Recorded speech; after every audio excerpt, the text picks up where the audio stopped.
Last week, nalaman natin yung tinatawag nating off-spec fertilizers and yung paano natin malalaman if yung binibenta nating abono ay peke at ano yung kailangan natin gawin if ever na may nabili or may nakita tayong nagbebenta ng abono. Magandang umaga po sa lahat. I am Camille, an Information Officer of the Fertilizer and Pesticide Authority. And for our episode 4, dalawa po yung makakasama natin. Isa po ay for product registration and license to operate. This episode, we will try to discuss the different services of the Fertilizer Regulations Division or FRD. Dalawa po yung main services na ino-offer po ng FRD. Ito po yung product registration and yung license to operate. So mamaya po, we will try to discuss ano ba yung mga requirements pag nagre-register tayo ng product or if we are trying to process our licenses. So makakasama po natin ang dalawa sa Senior Agriculturist ng Fertilizer Regulations Division. And we will be discussing these in detail after this short break. Paano makakasigurado na kalidad ang mabibiling abono? Ang publiko ay dapat bumili lamang ng fertilizer na rehistrado ng Fertilizer and Pesticide Authority o FPA mula sa mga FPA licensed dealers at distributors. Upang matiyak na hindi peke ang mabibiling abono, dapat sundin ang mga sumusunod. Una, suriing mabuti ang sako ng abono kung may nakalagay na FPA registration number at tignan sa FPA website ang nakasulat na registration number. Ang pagkakasunod ng registration number ay ang sumusunod. Una, ay ang registration number code at sinusundan ito ng product category number, origin o pinanggalingan ng produkto kung ito ba ay local or international. Letra ng uri ng registration kung ito ba ay full or provisional. At ang panghuling 4 na numero ay ang bilang ng produktong nakarehistro sa kaparehong produkto. Pangalawa, suriin kung ang sako ay may nakalagay ng mga sumusunod na impormasyon. Directions for use, storage and disposal, warning and precautions, guarantee analysis, product description, manufacturer at manufacturing date. Ang gabay na ito ay hatid sa inyo ng Fertilizer and Pesticide Authority. Para sa karagdagang impormasyon, bumisita lamang sa FPA website fpa.da.gov.ph o mag-email sa info.dafpa@gmail.com.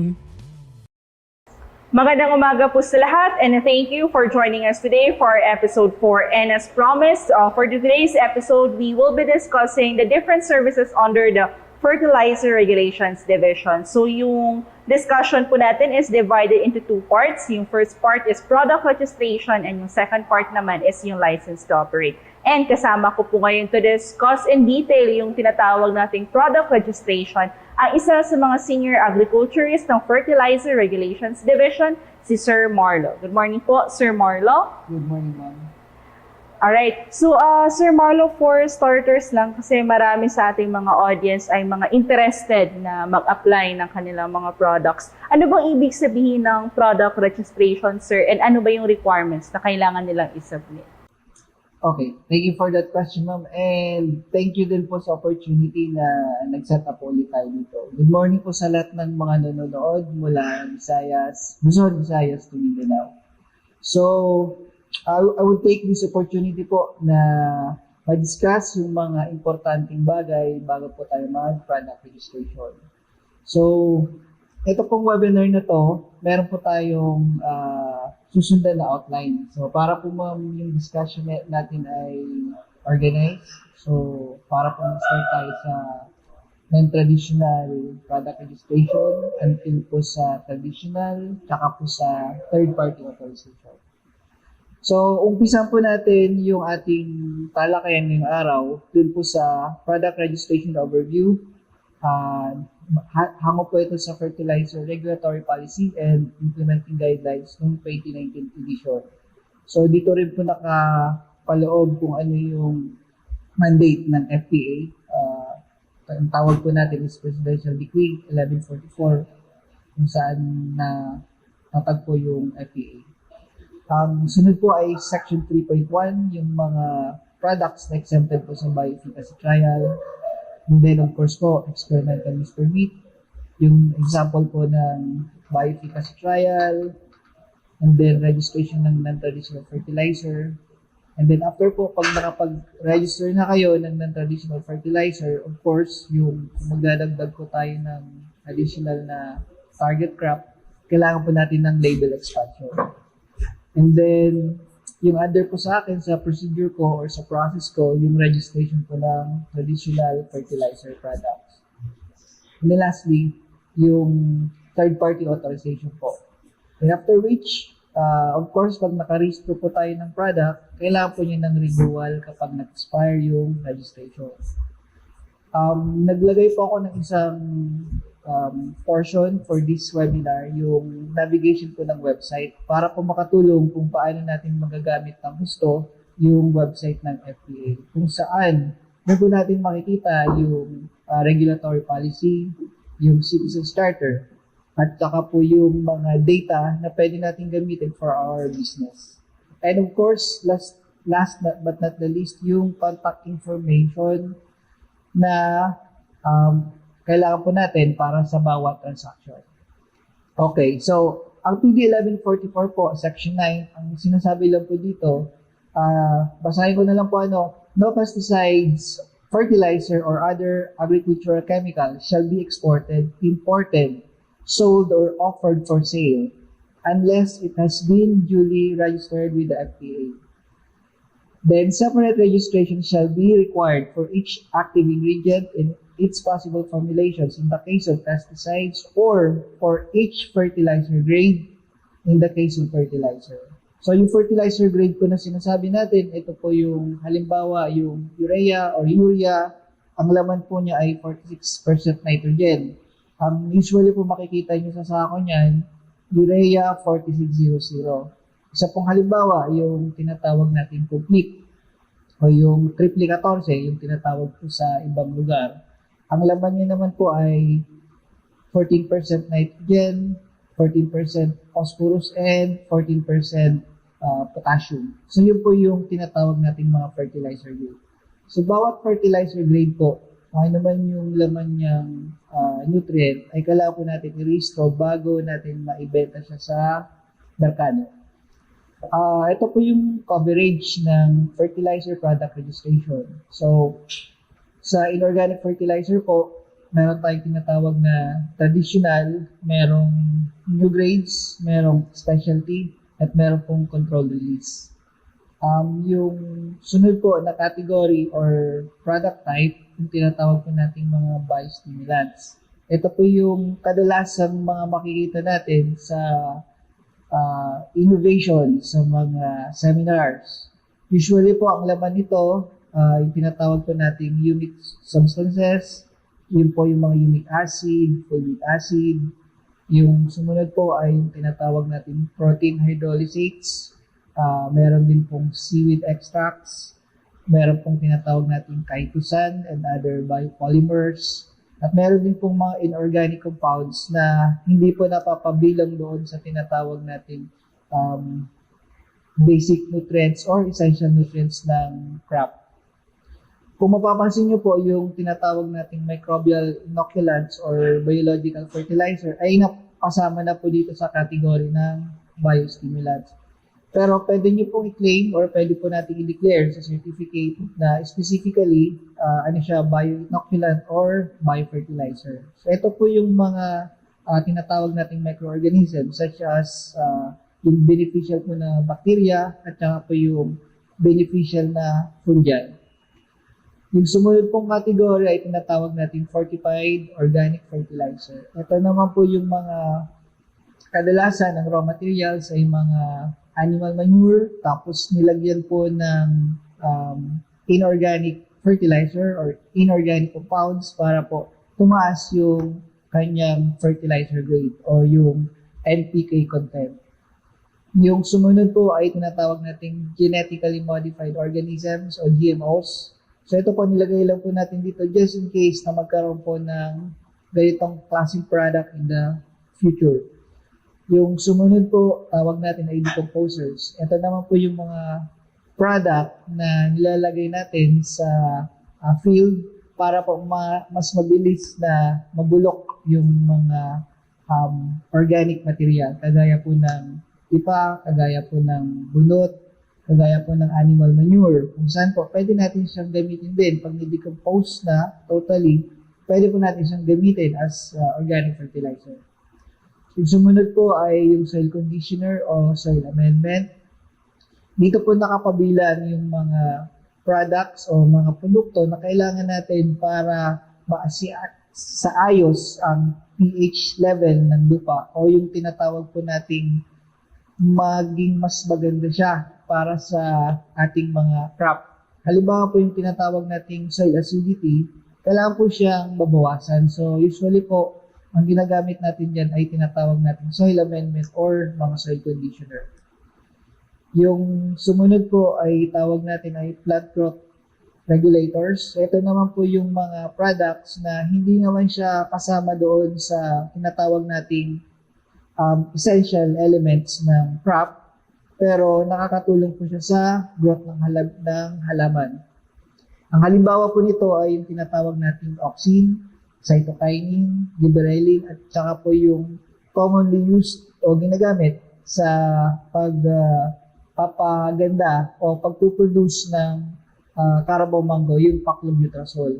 So kasama po siya doon sa category na to. And then marami pa pong iba ng mga registered sa FDA na kahalintulad po ang kanyang benepisyo sa ating paghahalaman o pag-grow ng crops. And then of course, yung last po, yung mga iba pong imported products natin ay ginagamit po natin raw materials o tinatawag natin ingredients para po makapag-produce tayo ng final product. So yun po yung category na raw materials. So ito pong slide na to, yung makikita nyo. Section 3.2 ng Fertilizer Regulatory Policy and Implementing Guidelines. Ang title po ay Products Exempted from Bioefficacy Trial. Meron po kasi tayong mga tinatawag na product na kailangan ng bioefficacy trial to prove yung efficacy or kung gaano siya ka-epektibo sa halaman. So yung una pong pamantayan para masabi nating exempted sa bioefficacy trial ang isang product, basahin ko na lang po. Any traditional inorganic fertilizers produced from raw materials whose major nutrients or NPK are known to be completely available to the plants. Ang halimbawa po nito ay ammonium sulfate o yung tinatawag po natin Amosul. May grade po siyang 2100. Ammonium chloride o yung 2500. Urea, yung nabanggit ko po kanina, yung 4800, ammonium phosphate, superphosphate, and others. So, yung list po niyan, nakalagay naman po yan sa ating tinatawag na blue book. So, yun po yung regulatory policy. And then, ang isa pong criteria para po ma-exempt sa bioefficacy trial ay yung mga fertilizer products in solid or liquid forms which are water-soluble and fully registered for 10 years, 10 consecutive years in FDA. So, yung nabanggit ko nga po kanina, meron po tayong table na available sa regulatory policy. Ito po yung table 3.1 na nakalagay po dito yung mga nakalista, yung mga products na hindi na po kailangan ng bioefficacy data generation bago po siya marehistro sa FDA. So for other substances po na exempted sa bioefficacy trial, pwede po tayo mag-inquire kay Sir Kevin Salita. So ito po yung kanyang email address, po yung contact info. Don't worry po, ipa-flash po natin ulit ito mamaya dun sa bandang dulo ng ating presentation. Just to inform you po na kung meron kayong special na katanungan or wala po doon sa may agam-agam kayo na baka accepted na ang inyong product, pwede po tayo mag-inquire sa email address na to. Okay, moving on. So kapag ang ating pong product ay tinatawag na non-traditional fertilizer, ibig sabihin, kailangan niya po ng bioefficacy data bago siya ma-restore. So yung bioefficacy data po, mapuproduce lang natin yun, magagawa po lang natin yun kapag sagawa po tayo ng field experiment gamit ang ating produktong gustong i-restore. Ngayon, para po magkaroon tayo ng experiment, para magawa natin yung experiment, kailangan po natin ng permit from Fertilizer Regulations Division. So, ang tawag po natin doon ay EUP. O ito po yung Experimental Use Permit. So, ang permit po na ito ay granted to registrants or stakeholders prior to the conduct of bioefficacy trial. So, dito po sa permit na to, makikita nyo po doon yung field layout, ano po yung design niya na mangyari doon sa field o sa farm. And then, nakapaloob din po dito sa EUP kung ano po yung tinatawag natin treatment protocol. Andun po yung mga kinakailangan para masabi natin na after makonduct yung experiment ay scientifically okay yung product na to. So, ito po yung example ng treatment protocol. Makikita nyo po dyan yung trial duration, and then, halimbawa po dyan, nakikita nyo slide 9 months, then makikita nyo po yung trial location, kung saan po i-conduct yung trial. Sa ngayon po, dahil meron tayong technology na para malaman kung saan exactly yung lugar, nagre-require po tayo ng Google screenshot kung nasaan yung talagang eksaktong paglalagyan ng experiment. So, mapapansin nyo po sa table, meron po tayong yung first column, number of treatments. So, that's treatments 1 to 7. And then, second column, nandiyan po yung description ng bawat treatment.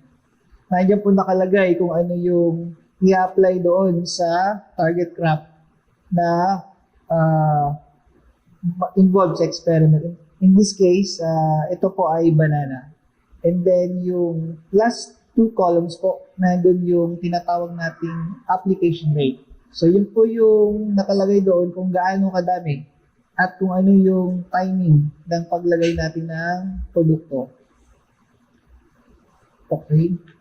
So, ito po yung example ng field layout. So, halimbawa po, yung replicate 1, replicate 2, replicate 3. So, ganito lang po siya kasimple yung tinatawag nating field layout. Ito po yung kailangan nating masubmit para makakuha natin ng experimental use permit.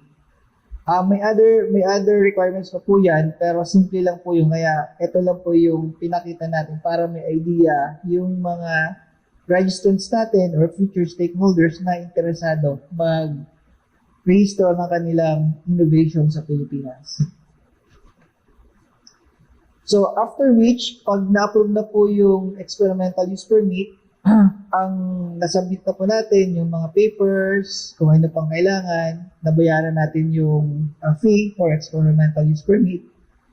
After 20 working days, ito na po yung example ng EUP. So, nakalagay po dyan yung may control number po tayo, pinalo po na lang para po hindi makopya. And then, doon po yung heading, yung pangalan ng company, pangalan ng representative.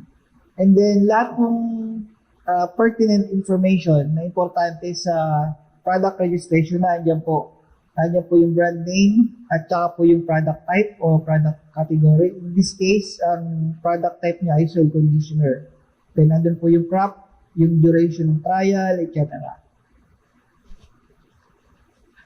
After po ng experimental use permit, kagaya po ng nasabi ko, kung ang napili niyo pong crop ay kunwari banana, so that's 9 months or more than. Kung kunwari ay palay naman or corn, that's around 4 months. So pag nakandak po yan, yung experiment na yan, yung inyo pong researcher na napili ay gagawa ngayon po siya ng tinatawag nating terminal report. So yun na po yung nire-refer din sa Blue Book na bioefficacy data. So ang halimbawa po ng bioefficacy data, ay isang part po nun na yung tinatawag nating abstract. Nandiyan po yung recommendation ng paano gamitin yung kanyang product. Kung paano po papakinabangan siya ng farmers or ng mga plantations para makapag-produce po ng magandang yield. Ito pong abstract na to, one part lang po siya ng terminal report.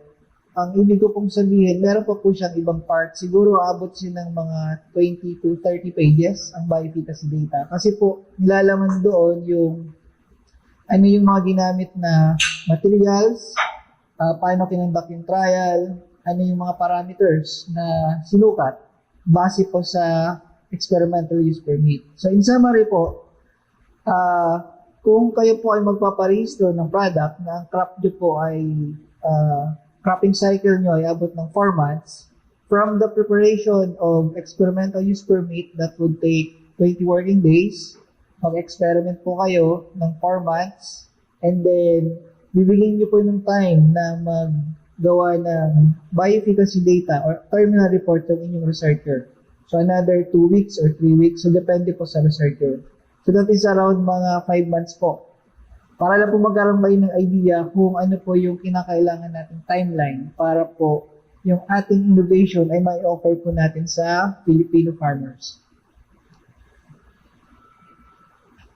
So, after which po, kapag meron na tayong bioefficacy trial, sunod-sunod na po yan. Kapag yung pong bioefficacy trial natin or data generation ay evaluate na po, na kumbaga statistically significant po siya, kailangan na po natin magpakandak ng laboratory test ng ating product. Ibig sabihin po, magdadala po tayo ng sample, ipapadala po natin. Halimbawa po, kung ang ating product ay 1 kilogram ang pack size niya or 50 kilograms sa solid, kailangan lang po natin ng 250 grams to 500 grams para gamitin sample sa laboratory.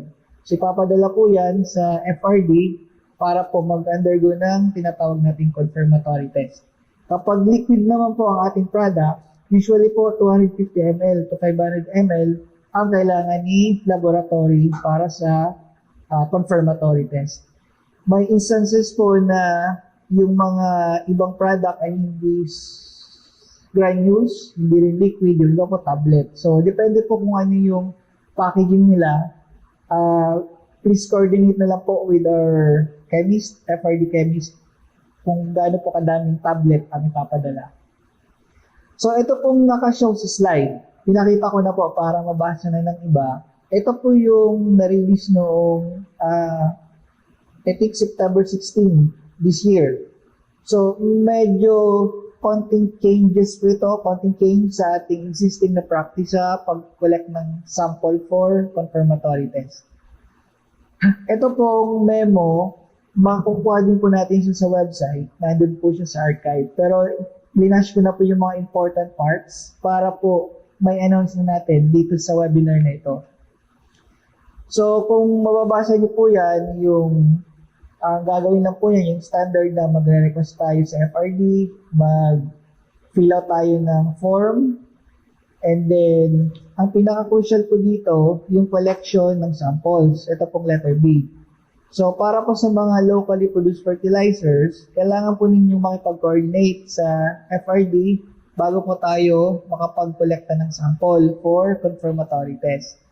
So, ang nilalaman lang po niyan, para po i-simplify natin yung nilalaman ng memo, ibig sabihin po, magkakandak po tayo ng dry run, tapos kukuha po ng sample si FRD, isisil niya po yun, mag-iwan po siya ng isang reference sample sa inyo, then dadalhin niya po yung sample sa FRD.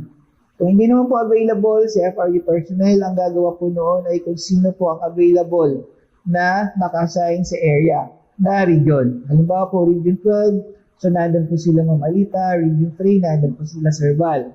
And then yung iba pa pong mga provincial officers natin.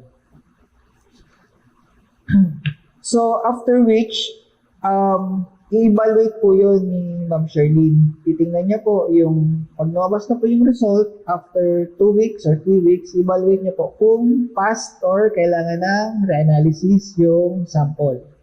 So, para po doon sa mga imported fertilizers, remain as is po tayo na ipapadala po siya dito sa FRD.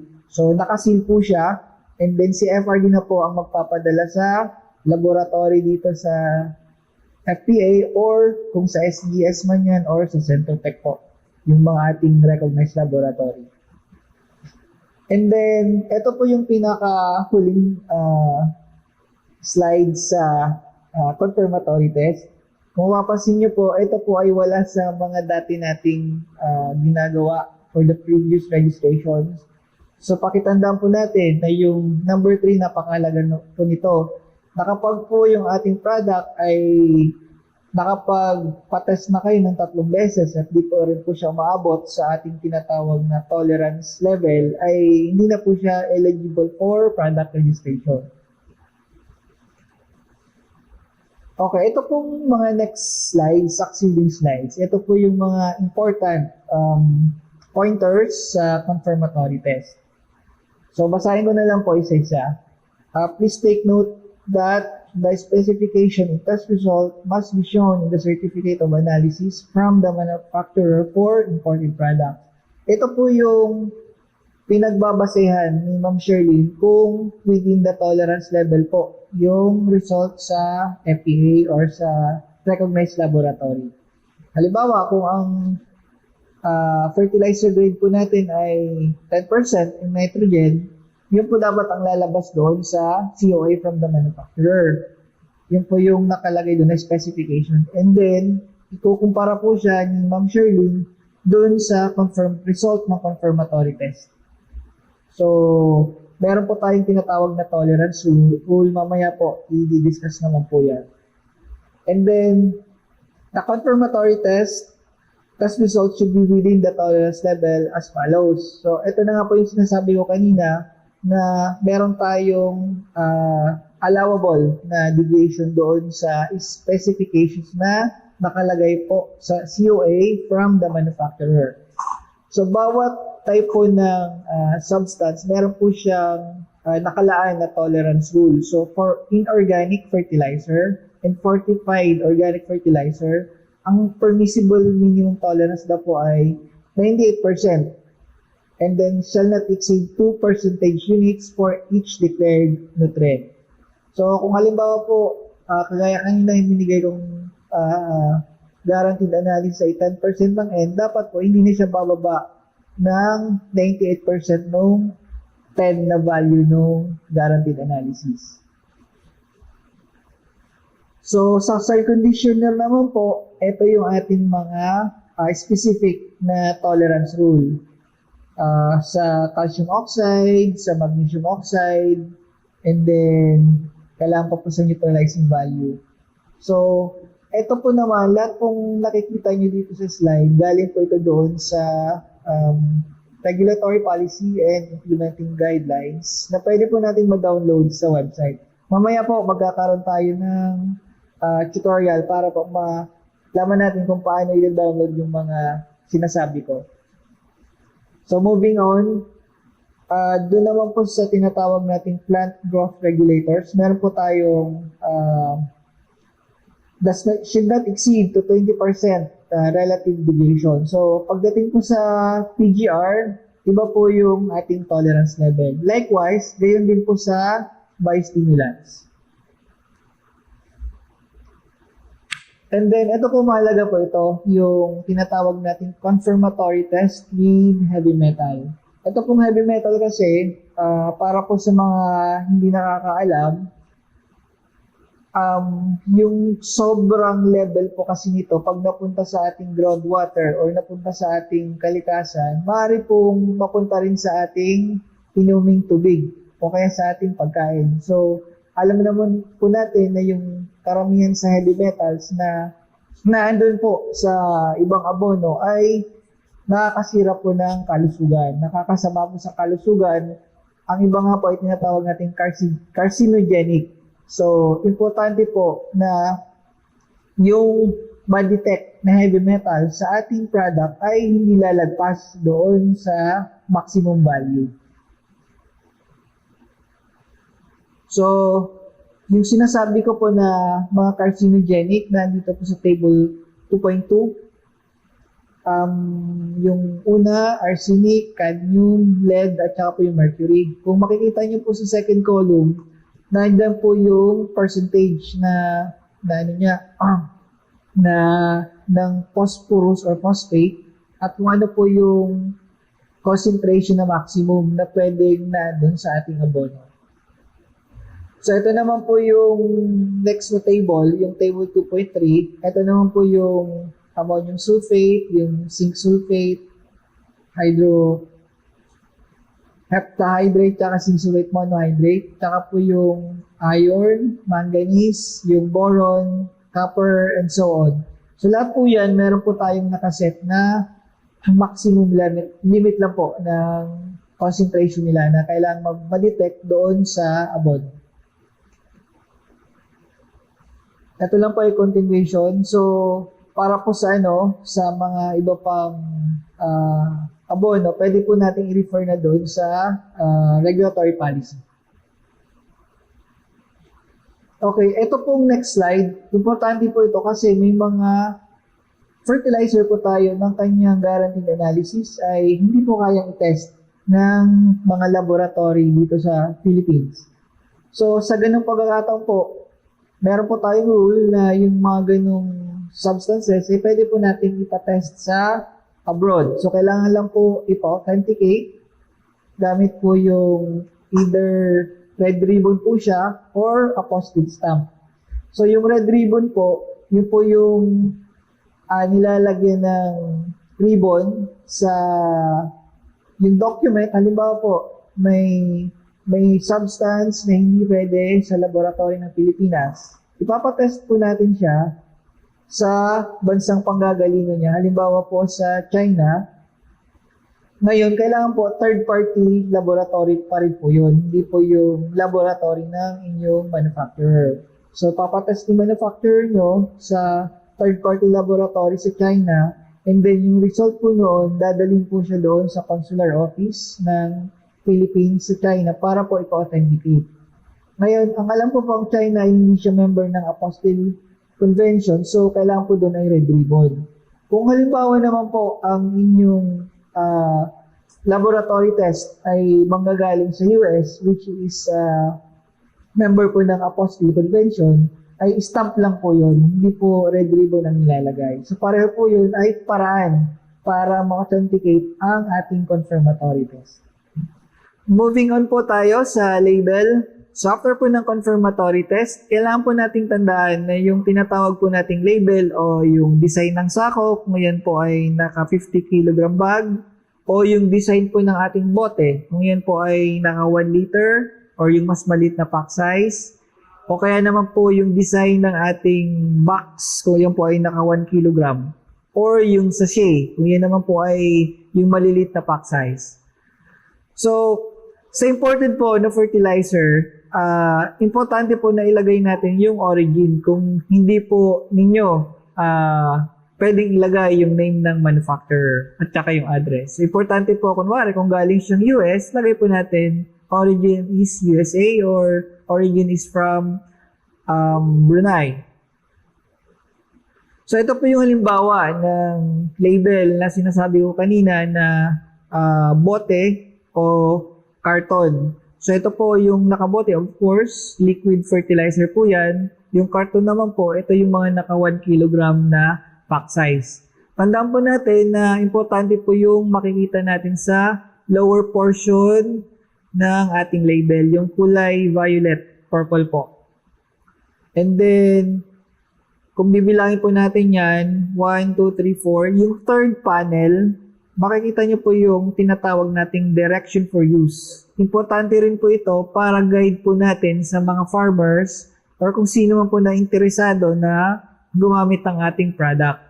So, nandiyan po yung target crop, nandiyan po yung time of application o yung growth stage, nandiyan po yung interval or kung ilang beses po siya gagamitin sa isang cropping cycle. At saka nandiyan po yung rate of application o kung gaano kadami ang ilalagay sa isang knapsack sprayer o sa isang 200 liter drum. Ito naman pong sample na isa is for bags tsaka sachets ng inorganic fertilizer. So, basic lang po, nandiyan din po kailangan may guaranteed analysis. Kagaya ng nasabi ko, kailangan po yung country of origin sa mga imported. Sa locally produced po, importante po na ilagay lang yung sino nag-manufacture at yung kanyang address. Yung sa likod po na details, kung mapapansin nyo, may branding pa rin dapat siya at meron pong direction for use. Para po sa kalaman ng karamihan, nagtataka po yung iba kung bakit humihingi tayo ng direction for use. Kasi po, yung kagaya ng nasabi ko, importante po itong guide sa ating mga farmers. Lalo na po kung may nagtatanong mismo sa FPA kung paano gamitin yung kanilang product. Ang tanging label po na hindi namin nire-require ng direction for use ay yung tinatawag nating mga 6 major grades or yung iba pang grades na ang tagal na pong ginagamit na si farmer ay may sarili na po siyang tinatawag nating application rate para sa product na yun.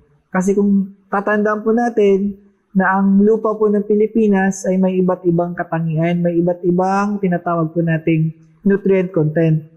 So based po yan sa soil analysis.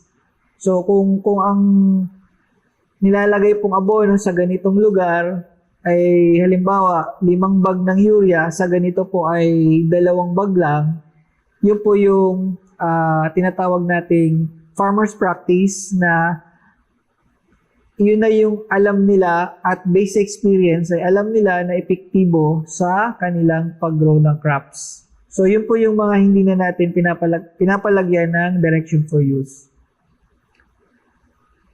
Ito pong sunod na slide, mapapansin nyo po, ito po yung prescribed labeling guideline naman natin for soil conditioner or biofertilizer.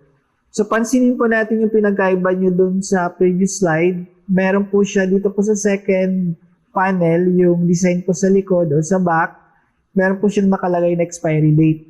Importante po yan sa biofertilizer kasi according po sa technical regulatory advisory committee natin, ang ating mga biofertilizer meron po expiry yan. So as time goes by, yung population po ng fungi or bacteria sometimes bumababa na po.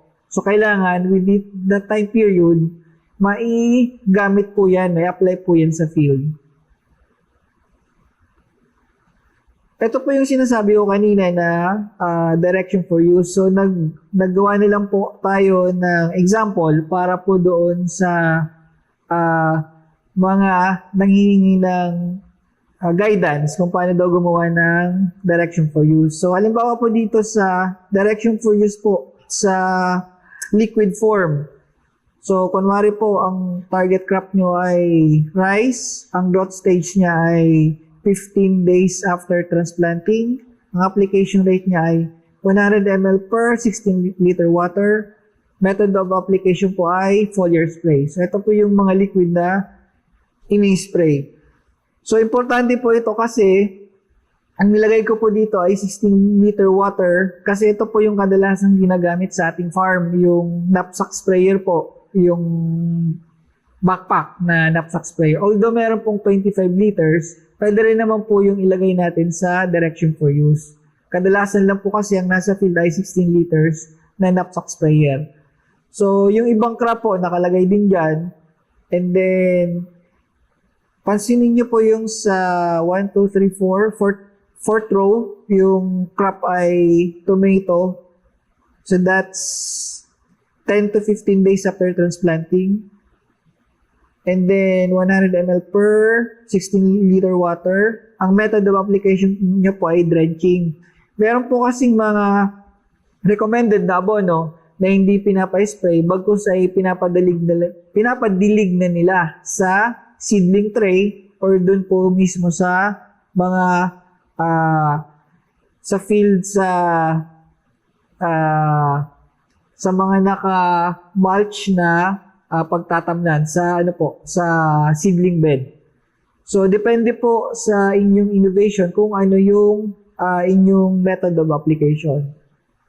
Yung sumunod pong table, yun naman po yung ating direction for use, example sa mga solid form. So kung mapapansin nyo po, kadalasan yan, tingnan nyo na lang po yung method of application. Meron pong ginagamit sa seed soaking, merong broadcast, o yun po yung sinasabog. And then meron din pong ang iba, foliar spray din. So depende nga po sa inyong product. Yung legend po, yan po yung mga code na kadalasan ginagamit sa ating paglagay ng label. Ito pong next slide, ito na po yung sinasabi ko kanina na mamaya na-navigate po natin yung website para po makuha natin itong checklist. So yung naka-flash po sa screen, yan po yung checklist for non-traditional fertilizer product registration. So kung babalikan po natin yung kanina, nag-umpisa po tayo sa experimental use permit, sa bioefficacy trial, and then dun po sa confirmatory test, at saka po kung anong ilalagay sa label. Lahat po yun, is kasama po yun sa checklist, requirements for product registration. So, makikita nyo po yan dyan, yung pinakaunang nasa checklist, of course, kailangan nyo po na application form at pwede nyo po itong ma-download sa ating website. Kailangan nyo din po ng draft label, kailangan nyo po yung approved na experimental use permit, yung copy po noon, kailangan nyo po yung bioefficacy data, and so on. So, yan po ay kinapture ko lang yung checklist. Pero, ang karugtong po niyan actually is yung steps na kailangan gawin ni client o ni registrant para po makapag-register ng product. Nandun po yung until mabayaran niya yung product registration. Ito naman pong next slide. Ito po yung sinasabi ko kanina na once nakapag full product registration po tayo ng non-traditional fertilizer, pag for a particular crop, halimbawa rice, yung po yung register natin, kung halimbawa po after 2 months, gusto nating naisipan natin, nakakita tayo ng opportunity to market the product or sell the product sa halimbawa po kamatis or sa corn, yun po yung tinatawag natin na kailangan ng label expansion. So, another trial lang po yan at magpuproceed lang po ulit tayo doon sa first slide natin kanina, experimental use permit, and then bioefficacy trial, then magsasubmit lang po tayo ng mga documents. Ito pong naka-flash sa screen para po ma-lodge natin yung application for label expansion. And then of course, yung next slide po, ito po yung mga checklist ito yung checklist o yung requirements na kailangan natin para sa products na hindi na po kailangan ng bioefficacy trial. O yung traditional fertilizer po, ito po yung mga exempted sa bioefficacy trial. Ang natanggal lang po dyan is yung copy ng experimental use permit, tsaka po yung bioefficacy data. So halos pareho po siya nung non-traditional fertilizer. And then of course, pag tayo po yung successfully nakarehistro ng ating product, pwede po natin siyang ibenta sa isa pang company. Halimbawa po ako, company A, meron na po akong registered product, full product registration. Gusto ko po siyang ibenta sa isang company para makatulong po sa marketing. Pero dun lang po siya mag-ooperate. Kunwari, ako ay taga Visayas, yung kakilala ko ay nasa Luzon, bibigyan ko po siya ngayon ng tinatawag nating third-party authorization. So, ito pong third-party authorization, ito po yung kailangang i-apply ng inyong magiging partner sa Luzon. So, ito po yung checklist of requirements. Simple lang po yan. Of course, application form. And then, yung active certificate of product registration ni taga Visayas. Siya yung tinatawag nating primary registrant. And then, kailangan po yung duly notarized TPA letter. Yung TPA letter po, downloadable din po ito sa ating website. Ang mag-prepare po niyan, ang gagawa niyan ay si primary registrant. And then of course, kailangan po ng label or yung design ng sako or ng bote ng produkto. So, magtutulungan po dito si primary registrant at saka si secondary registrant. So, ulitin ko po, kung halimbawa po ang primary registrant ay taga Visayas, ang secondary niya ay taga Luzon, kailangan pong bigyan ng TPA letter ni primary registrant si secondary registrant na taga Luzon. After which, kapag yan po ay nagawa na natin mga product registration, usually ang standard po na validity niyan ay 3 years. So, bago po mag-expire yan, halimbawa po kung ang expiry niyan ay March next year, so dapat po January, pwede na po tayo asikaso ng mga papeles para po hindi natin abutan yung expiry at di tayo magkaroon ng surcharge during renewal. So, allowed po tayo mag-apply ng registration for renewal 90 days or 3 months before the expiry date.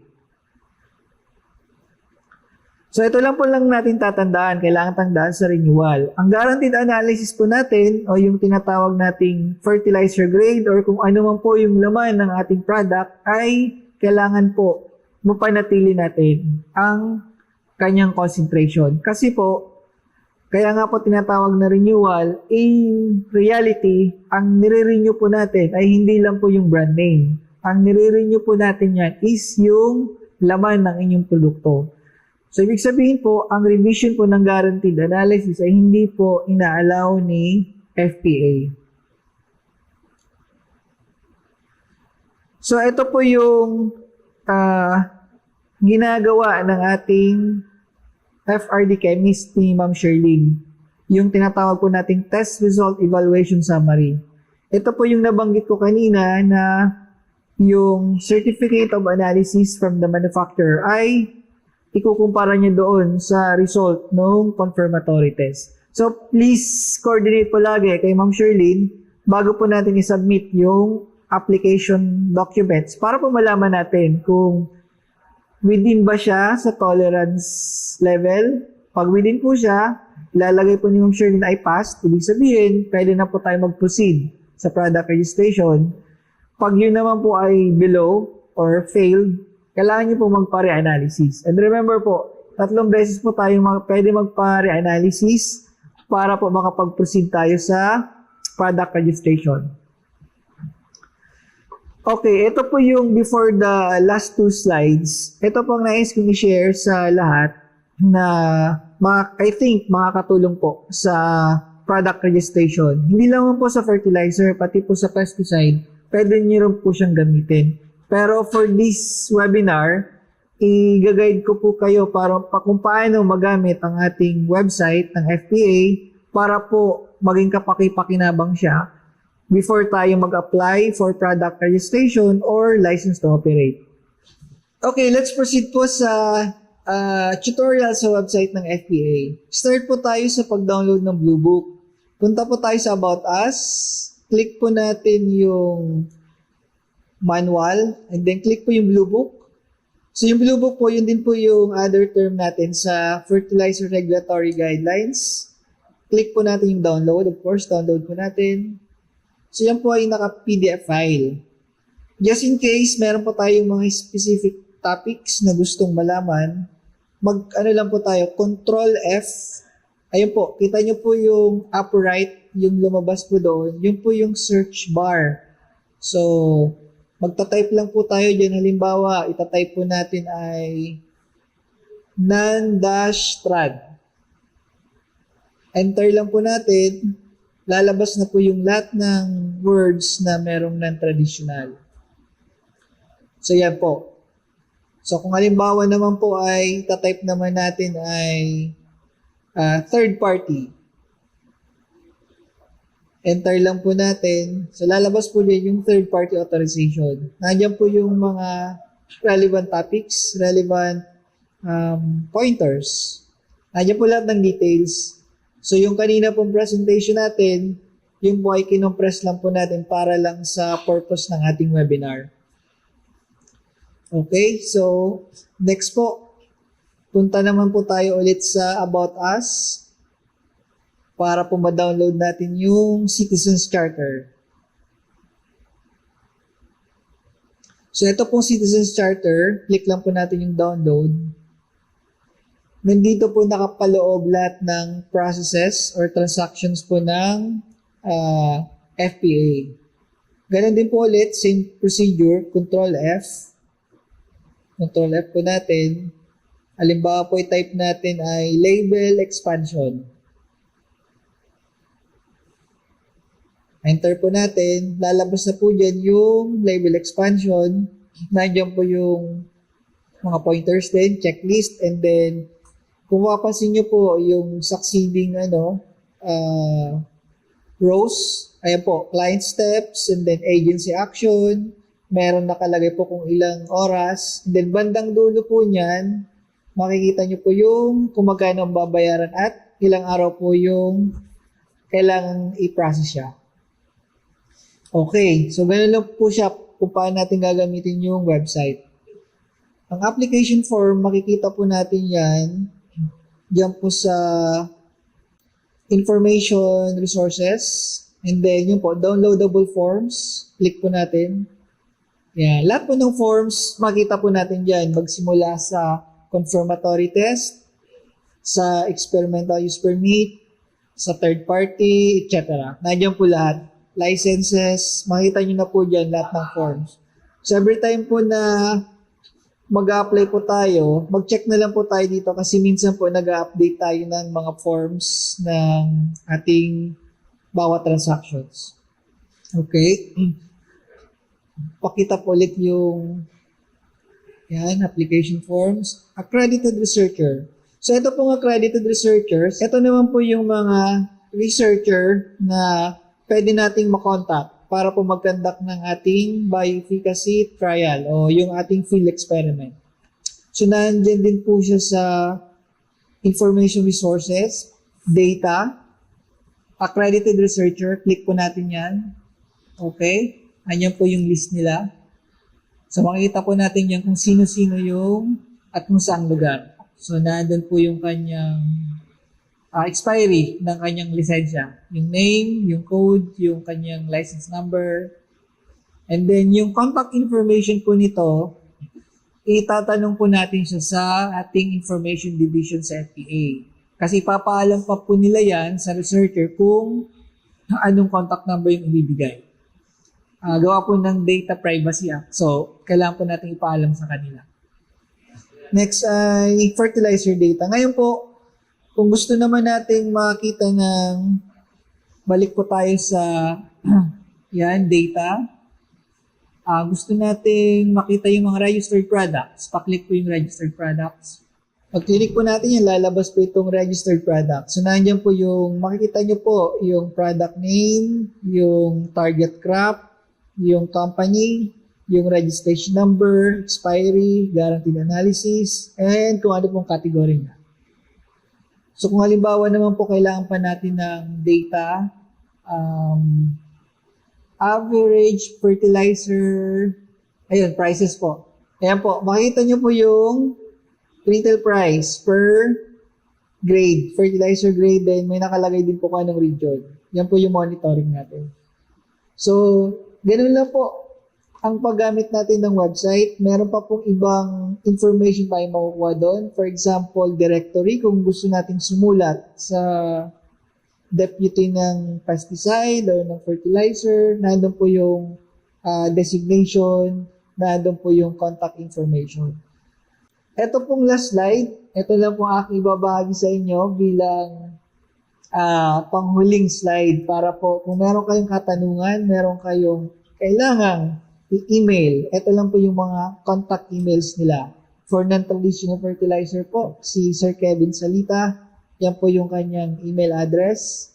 Yung non-trad po is for the email intended for yung kumpleto na po yung ating documents. Ibig sabihin, tapos na yung EUP, natapos na yung trial, meron ng terminal report, meron ng label, pwede po natin send yan for pre-evaluation.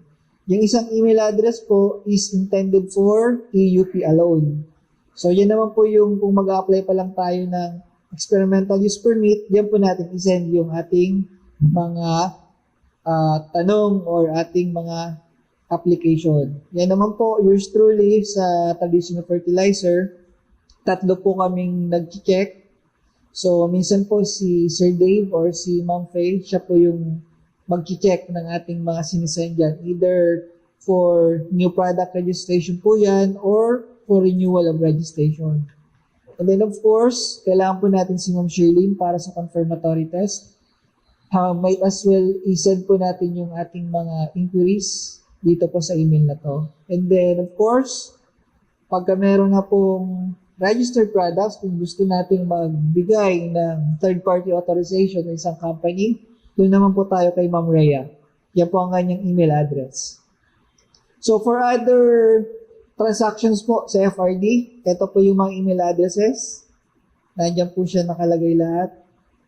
May general concerns po, and then meron pong for licensing. Yun lamang po. Maraming salamat sa pakikinig at salamat po sa mga katanungan in the future para po mas lalo nating mapaganda yung pagpapaliwanag ng product registration. Good morning po sa lahat.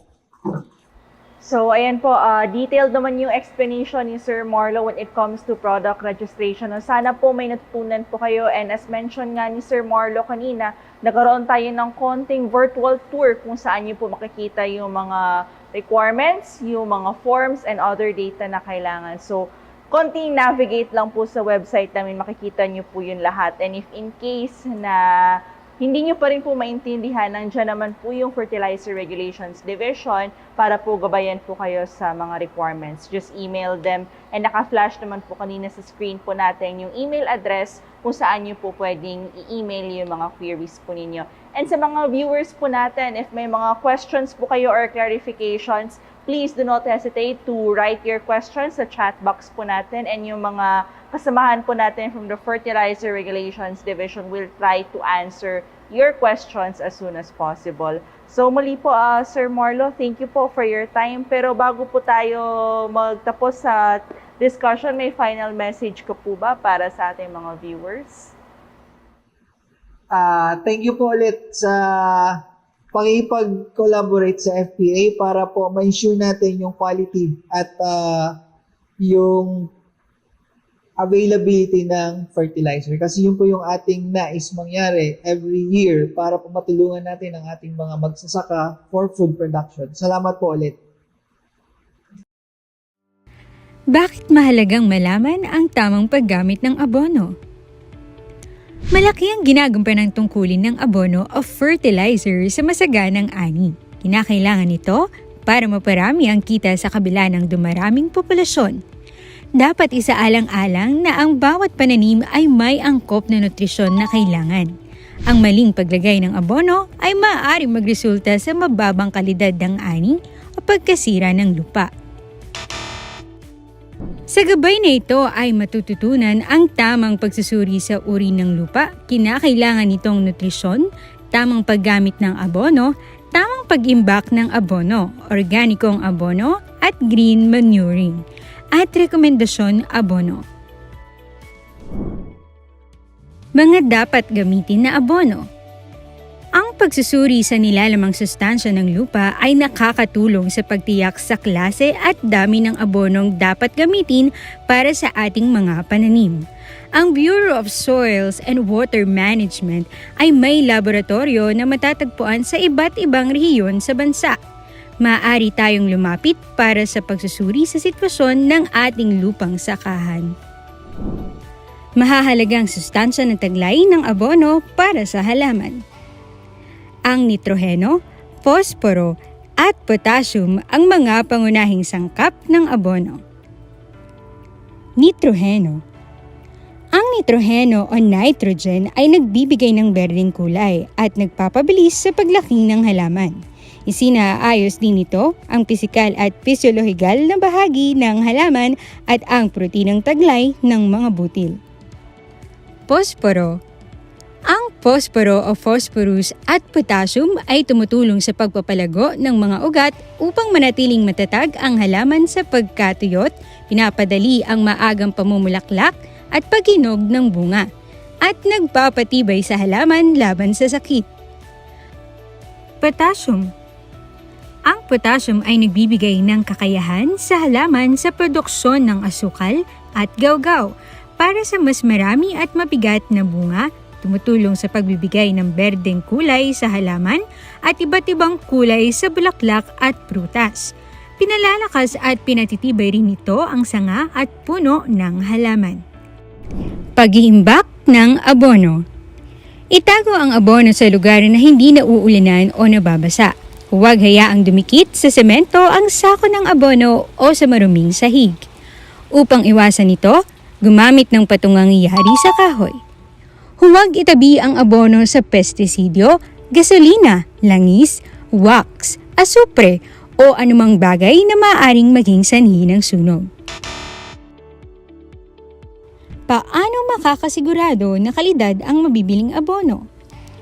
Ang publiko ay dapat bumili lamang ng fertilizer na rehistrado ng Fertilizer and Pesticide Authority o FPA mula sa mga FPA licensed dealers at distributors.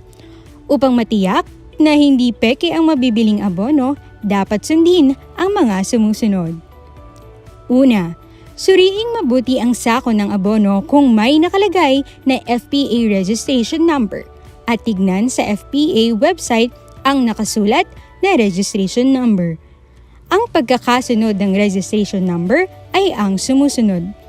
Una, ay ang registration number code at sinusundan ito ng product category number, origin o pinanggalingan ng produkto kung ito ba ay local or international. Letra ng uri ng registration kung ito ba ay full or provisional. At ang panghuling 4 na numero ay ang bilang ng produktong nakarehistro sa kaparehong produkto. Pangalawa, suriin kung ang sako ay may nakalagay ng mga sumusunod na impormasyon. Directions for use, storage and disposal, warning and precautions, guarantee analysis, product description, manufacturer at manufacturing date. Panahon at paraan ng paggamit ng abono. Ang panahon at paraan ng paggamit sa abono ay nakabatay sa sistema ng pagsasaka. Ang dami at panahon ng paggamit ng sustansya ng halaman ay naaayon sa klase ng lupa at lagay ng panahon. Iwasan ang paglagay ng abono kung masama ang panahon. Ingatan ang paggamit ng abono lalo na kung maapektuhan ang tubig. Ang kagamitan sa pag-aabono ay dapat nagtataglay ng pantay na pamamahagi. Mahalaga na maingatan itong piliin, ayusin at pangalagaan. Ang gabay na ito ay hatid sa inyo ng Fertilizer and Pesticide Authority. Para sa karagdagang impormasyon, bumisita lamang sa FPA website fpa.da.gov.ph o mag-email sa info.dafpa@gmail.com.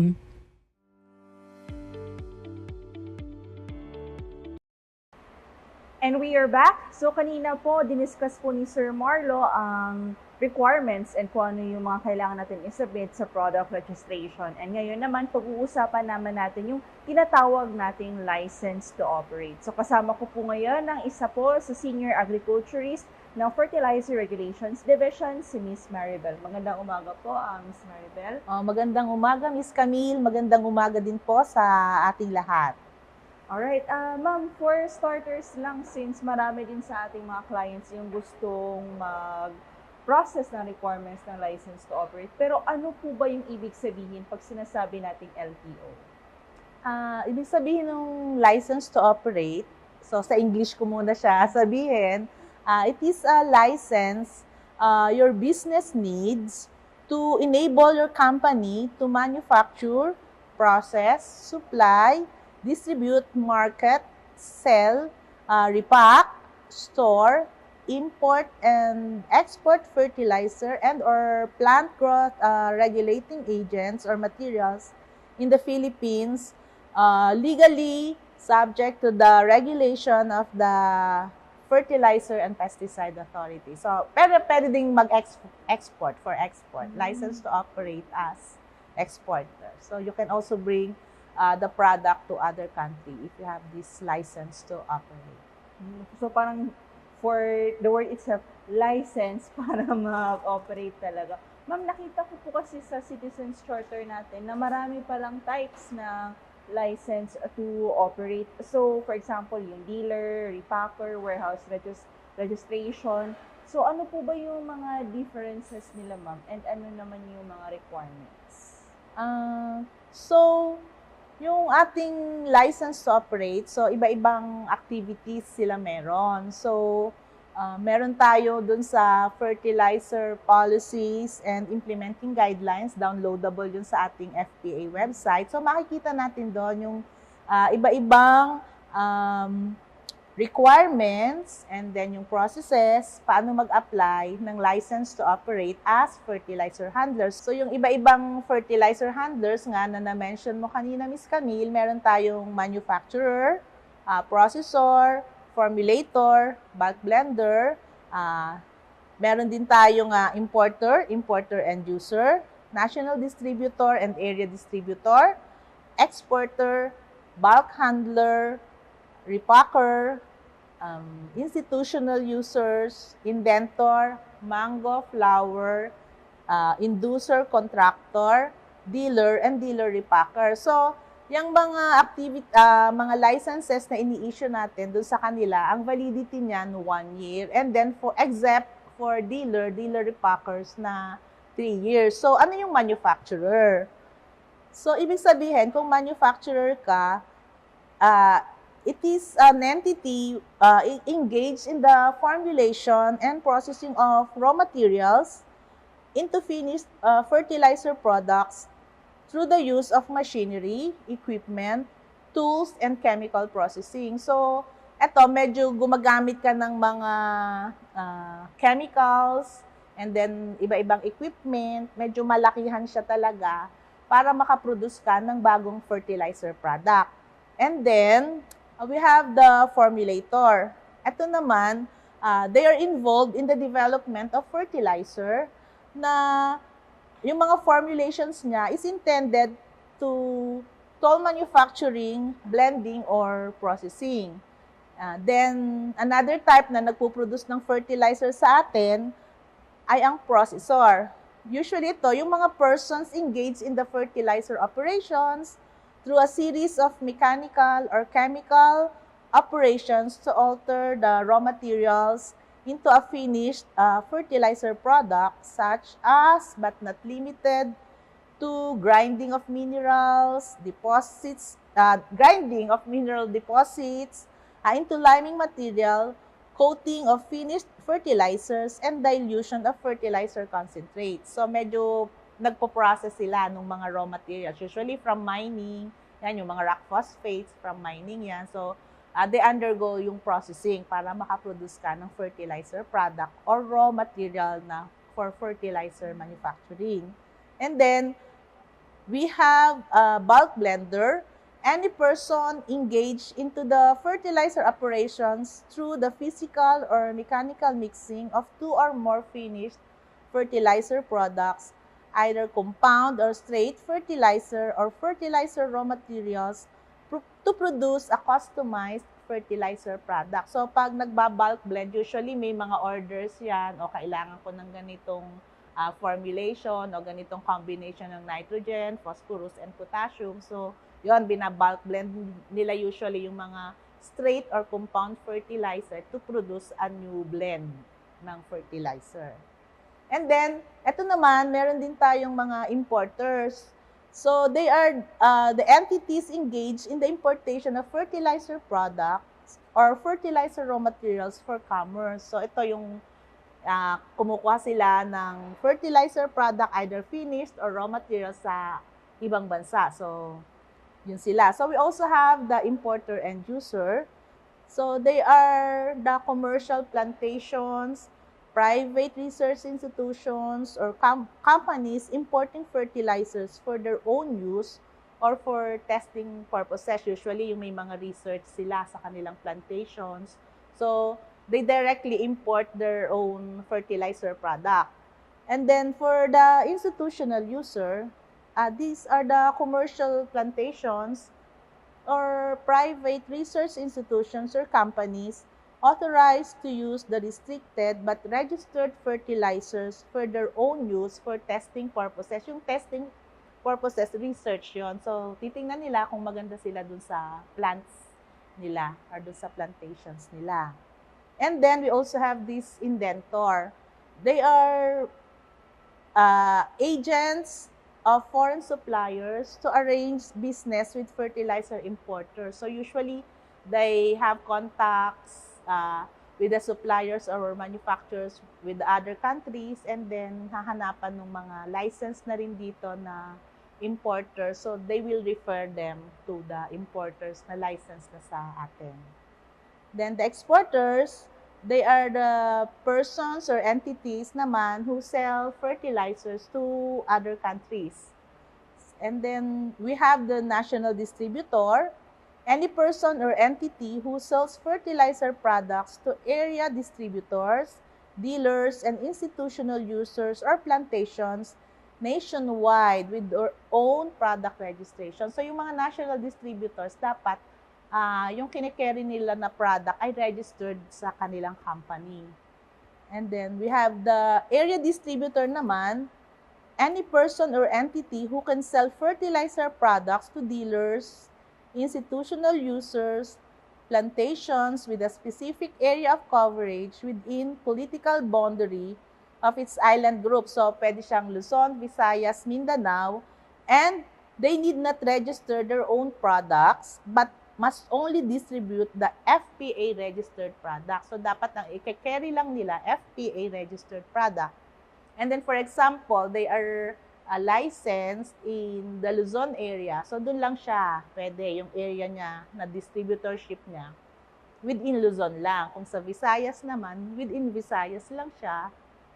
And then, kung sa Mindanao lang, within Mindanao lang siya pwede. Hindi siya pwedeng lumabas doon. And then we have this, bulk handler. Any person engaged in handling bulk fertilizer, which include hauling, weighing, bagging, and transporting from the port to the warehouse. So, may repacker tayo. Dalawang klase yung ating repacker, Ma'am Camille. Meron tayong repacker at distributor level and dealers level. So, yung repacker at distributor level, eto yung mga nagre-repack, they are duly authorized to repack fertilizer products except nitrates. So, hindi pwedeng i-repack yung nitrates. They can repack it in different sizes for distribution. Products to be repacked must be registered under the company through primary o third-party authorization ng registration ng particular product.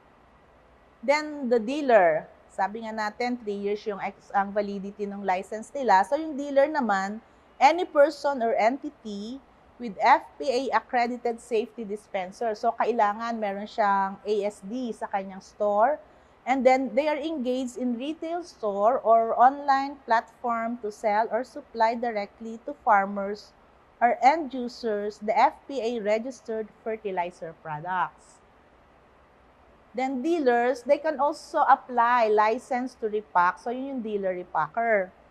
So, yung dealer repacker naman, any FPA licensed dealer duly authorized to repack solid inorganic fertilizer, again, except for nitrates, in quantities not exceeding 5 kilos and in accordance with FPA's prescribed label. So, dapat approve din yung label nila in case na magre-repack sila product. Then, another type ng ating nililisensya, yung mga mango contractor. So, they are engaged in the business, having contracts with mango growers to service and apply mango flower inducers such as nitrates or ethylene and ethifone-based chemicals, usually for flowering ng mango natin.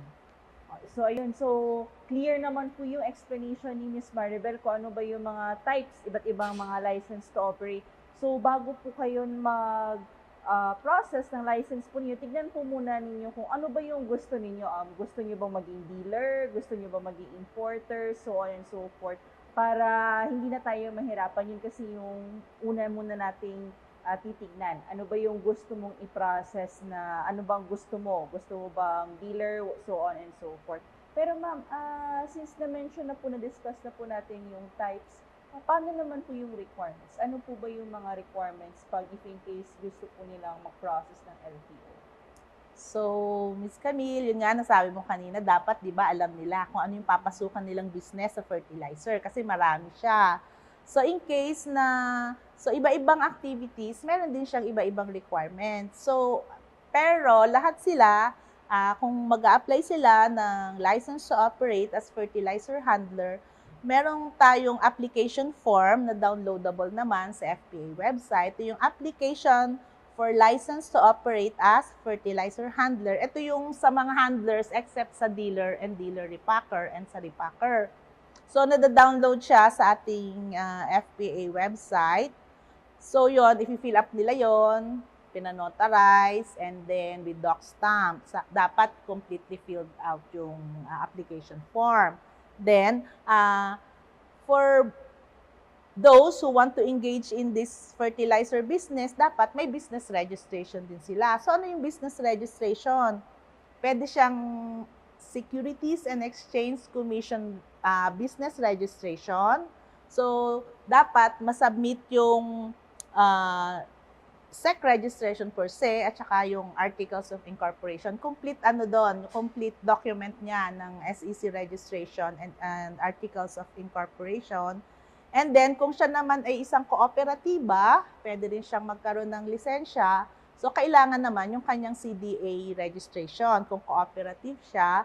And then, kung single proprietorship, kailangan naman yung Certificate of Business Registration with the Department of Trade and Industry. And then, kailangan din natin kung siya ay importer and user, national or area distributor, at saka repacker, kailangan naman niya mag-submit din ng distributorship agreement or certificate from mother company na you are allowed to distribute kung ano man yung agreement to manufacture or what nung fertilizer product na yon. So, another naman kung ikaw ay manufacturer, processor, formulator, bulk blender, saka institutional user, so yung mag-i-engage ka talaga sa pag-produce ng fertilizer product, kailangan naman meron ka ng environmental compliance certificate or certificate of non-coverage or kung processor ka, mining permit, lahat to kinukuha sa Department of Environment and Natural Resources.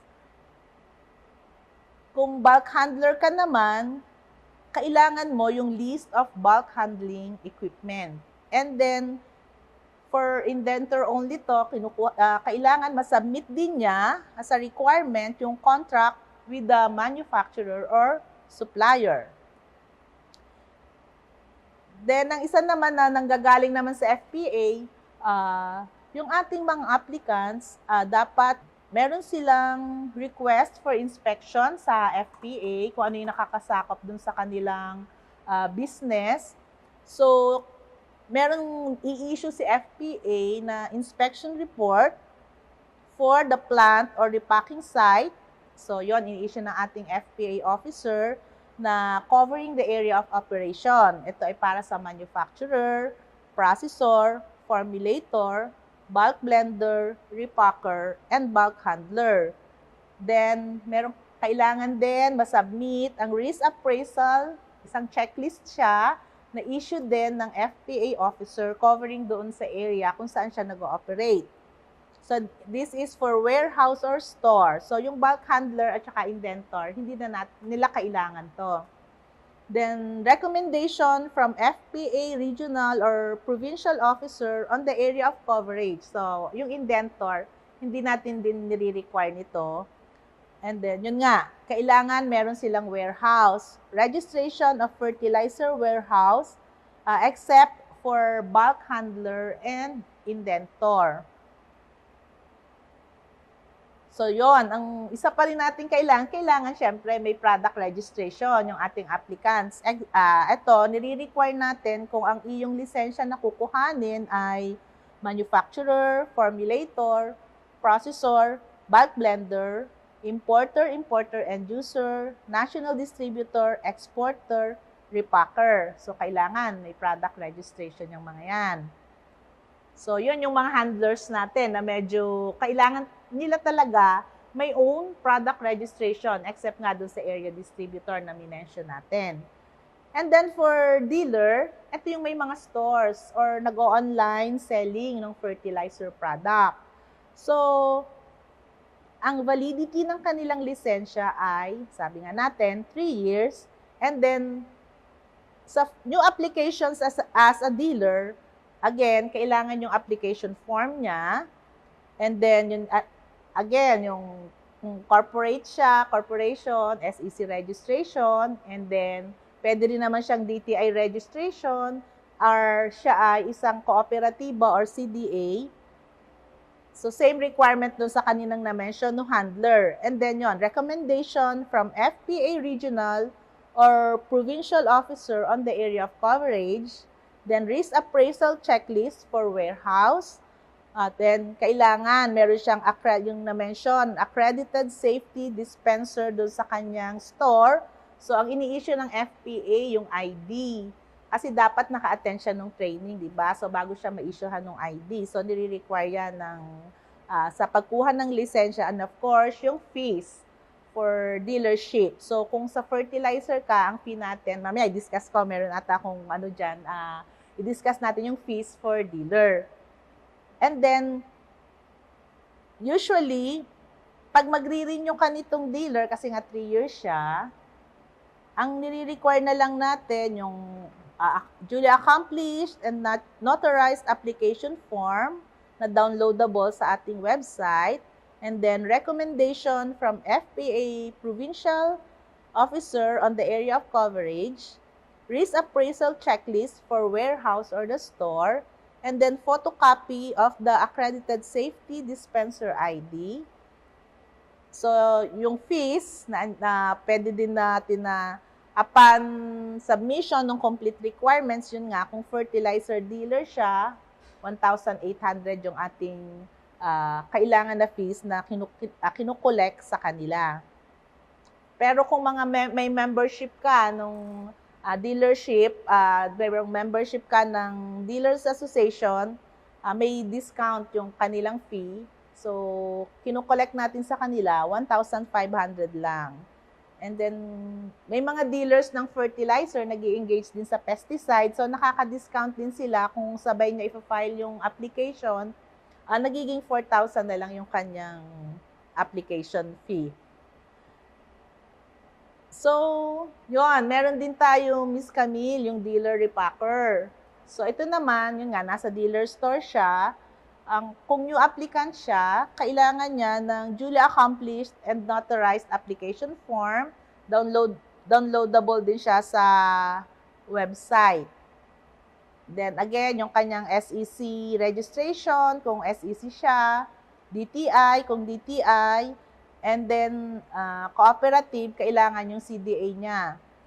So, recommendation from FPA Regional Provincial Officer, risk appraisal checklist for warehouse and store, and then, yun nga, photocopy of the ASD ID. For renewal naman ng dealer repacker, kailangan niya ang duly accomplished and notarized application form, recommendation from FPA or provincial officer in the area of coverage, a risk appraisal checklist for warehouse and store, photocopy again of ASD ID, laging hinihingi natin yan. And then yung ang fees, required fees for the application. So for mango contractor naman, ang validity ng license niya, as mentioned earlier, 1 year.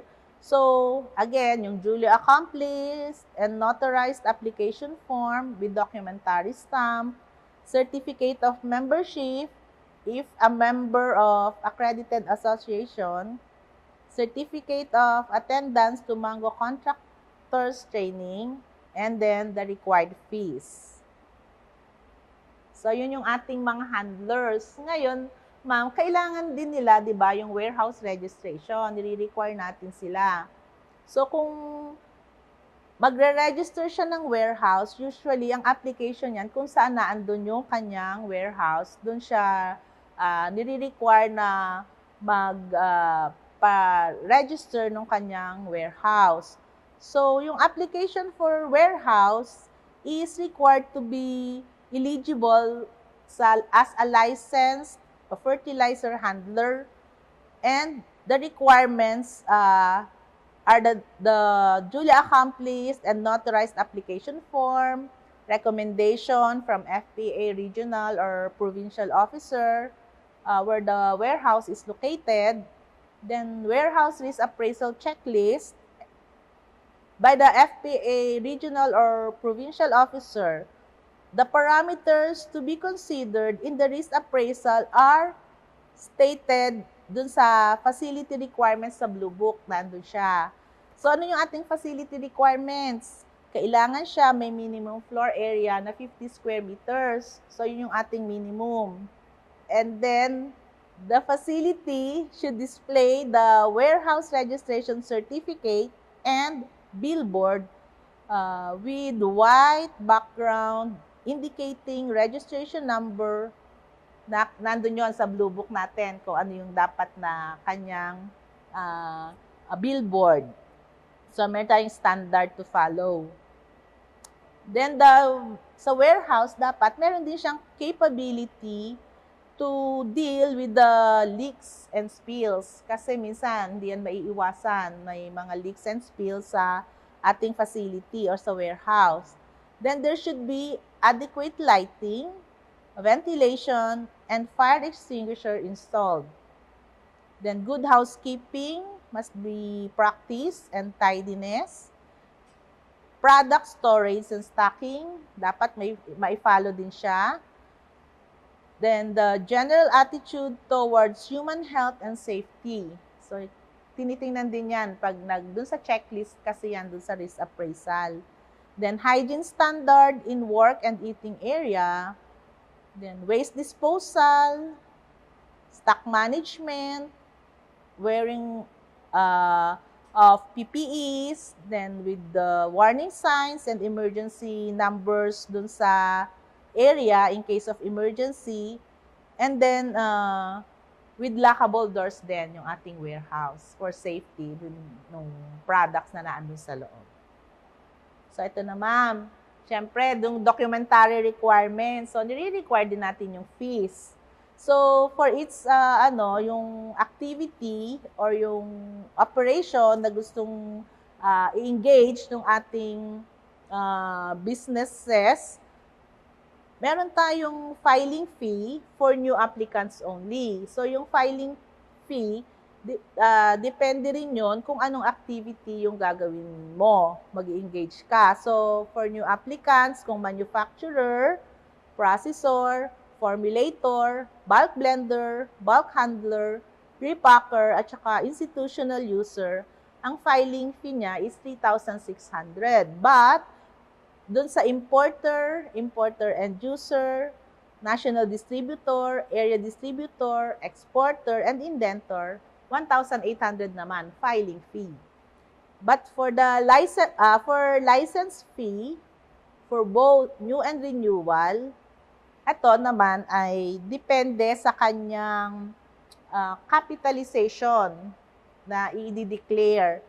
So, meron tayong kapag ang kanyang capitalization is 500,000 and below, yung kanyang first activity is 1,800, and then yung other activities kasi halimbawa importer ka and then distributor.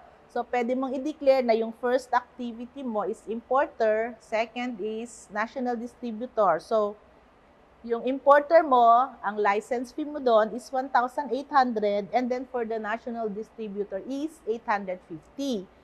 Pero kung over 500 naman to 1 million ang capitalization mo, first activity is 3,600, and then the second activity is, or succeeding activity, is 1,800. for over 1 million to 5 million capitalization, your first activity is 5,500 and then succeeding activity is 3,600. Then, if your capitalization is over 5 million, ito na, yung first activity is 8,400 and then the succeeding activities is 4,800. So, yan yung for new and renewal. Ang difference lang, pag new, meron kang filing fee na depende rin sa iyong activity.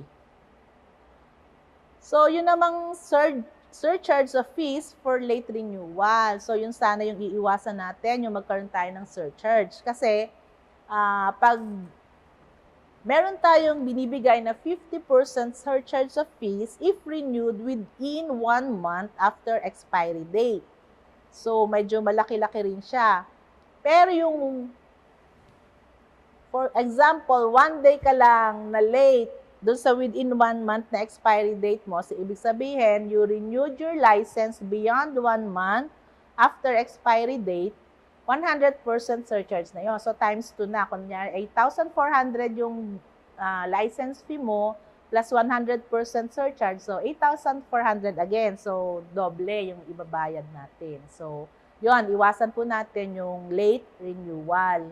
So, yung mag-mention ako nung about late renewal, so, para hindi tayo magkaroon ng late renewal, hindi tayo ma-surcharge, meron tayong ruling na 3 months before expiry date, pwede ka nang mag-file ng application for the renewal of your license. Kasi, marami pang requirements. Ang mahirap kasi yung mga risk appraisal, yung hingi ka na recommendation from the FTA officer. Siyempre, schedule din yan. So, tandaan po natin, yung 3 months before expiry date, nag-file na tayo ng renewal. So, Miss Camille, meron kasi nga, nagkaroon tayo ng new normal na sinasabi. So, nagkaroon tayo ng application process wherein yung ini-encourage natin, yung mga clients natin, yung applicants na mag-email muna yung application and then other documentary requirements for the initial evaluation ng FRD and then para din ma-bill. So, para maiwasan din natin yung pabalik-balik sila. So, more or less, pag na-bill sila through email yon, isi-send sa kanila. Pagpunta nila sa FRD, sa Fertilizer Regulations Division, more or less, okay na lahat ng documents, yung hard copies na isasubmit nila sa application na for license to operate, kung anong handler yon sa fertilizer. So, we have our email address, ang namin pinapasend for application. So, nung license to operate as fertilizer handler, doon natin siya pinapasubmit or pinapa-email yung scan copy sa fpa.frd.license@gmail.com. So, yon. Yun po yung ginagawa natin ngayon para medyo mapabilis. Kasi nga yung ating turnaround time ay 7 days for the licenses and then sa other yung 6 days sa warehouse, sa mango contractor, sa dealer repacker. So, medyo napapabilis natin yung proseso kung nai-email nila. Walang pabalik-balik din. Nag-check agad siya, Ma'am Camille. So, yun siguro yung sa licensing, Miss Camille.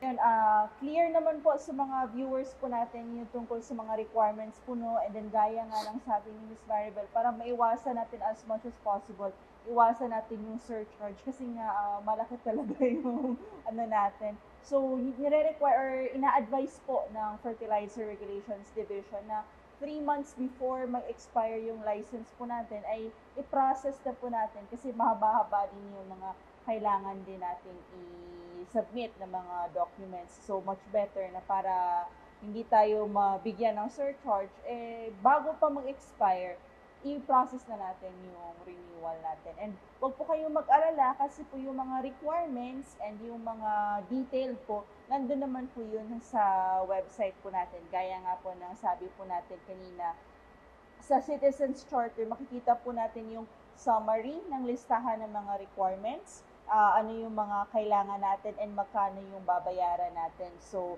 review lang po natin ng konti. Kanina na-mention na po ito ni Sir Marlo, pero magkakaroon lang tayo ng quick ulit na review para po alam po natin kung saan po kukunin yung mga list of requirements. So sa website po namin, fpa.da.gov.ph,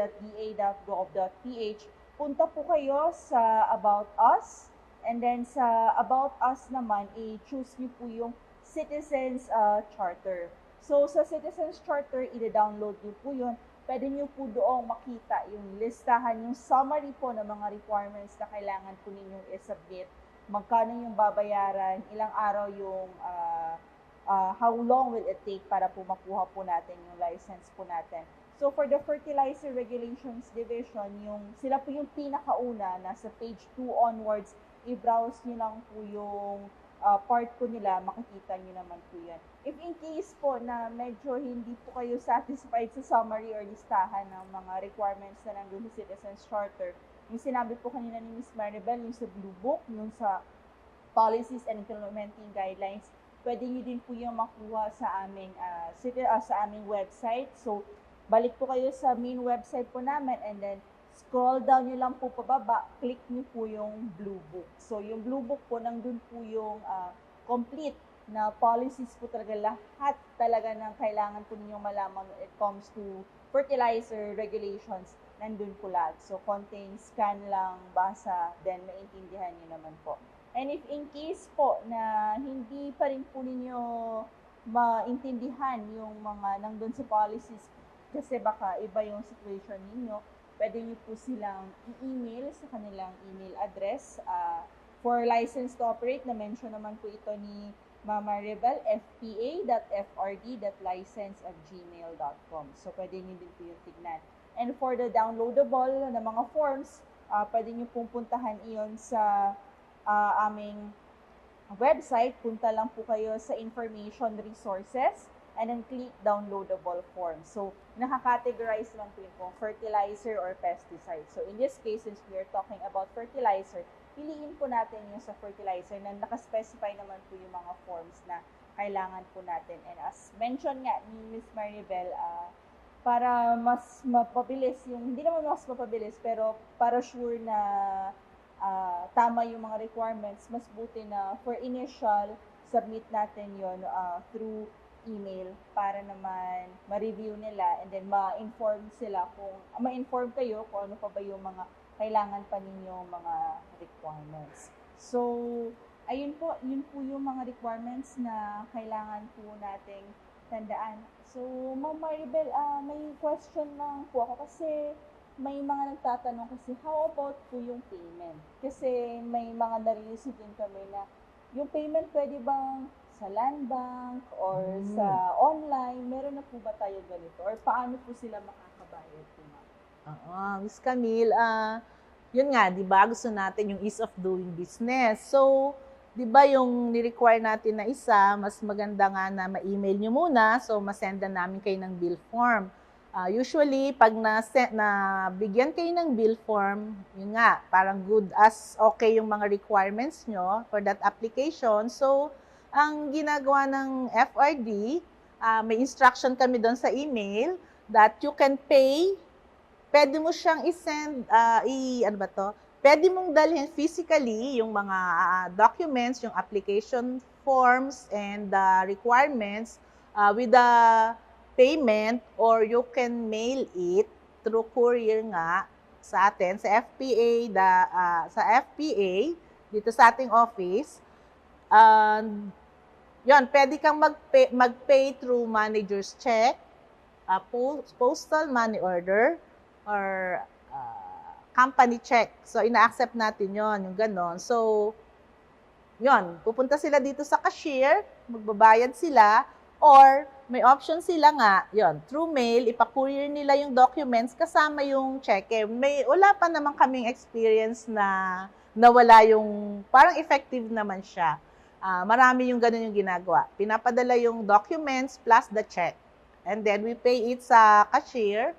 And then, yun, yung nagre-request, minsan may nagre-request, pwede bang pahingi nung scan copy ng OR, yung kailangan nilang scan copy, pinapadala naman natin yung scan copy ng OR, or depende sa request, meron din nagre-request na sige na lang, sa region na nyo lang ipadala, doon na lang namin hihintayin. So, may ganun tayong process. So, pag nabayaran siya, na-process siya, na-approve siya, okay siya sa lahat. So may option sila, either i-pick up nila yung documents nito ha, Ma'am Camille.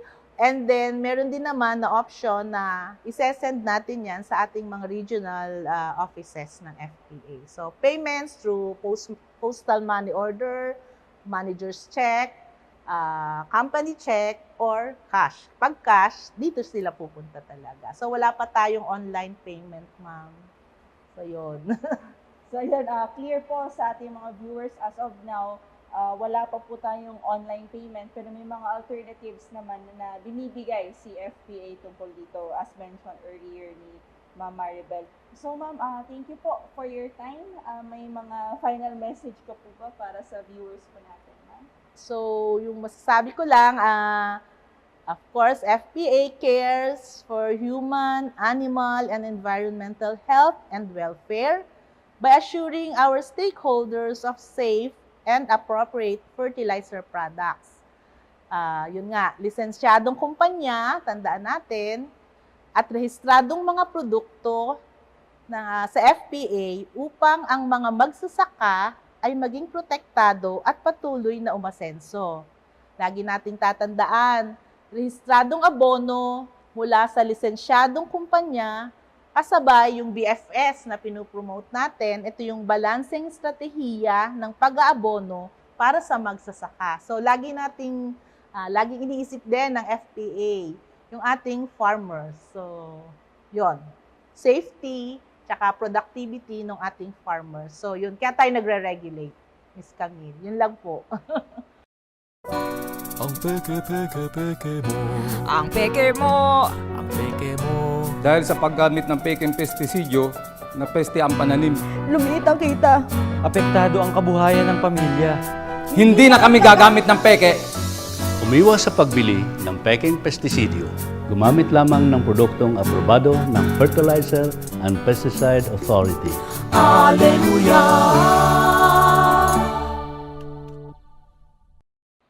So ayan po, muli po, maraming salamat po sa ating mga viewers for being here with us for our episode 4.